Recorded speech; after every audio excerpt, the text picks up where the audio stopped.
What's up guys, it's TFTest channel. Today unboxing Meizu Note 9. It's launched today on China. Box front side Note 9 logo printed.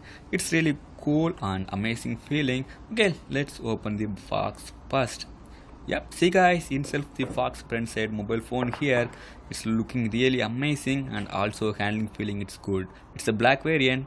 Okay, put the phone side, later look deep. And more inside, one paperwork here and more one paperwork and more inside mini box here. Now let's open the box. Yes, inside one AC adapter here. It's a normal AC adapter and more type C cable here.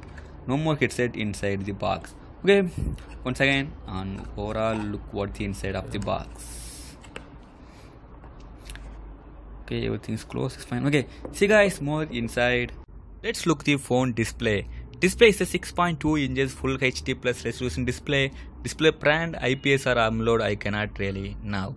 Okay, let's look the display top side. Display top side is a water trap notch here. It's really small water trap notch. I really like this. But Xiaomi and Redmi and other brands using water trap notch is a little bit big one, but it's really small water trap notch. I like it. Phone bottom side small chin here is not bad, and the price.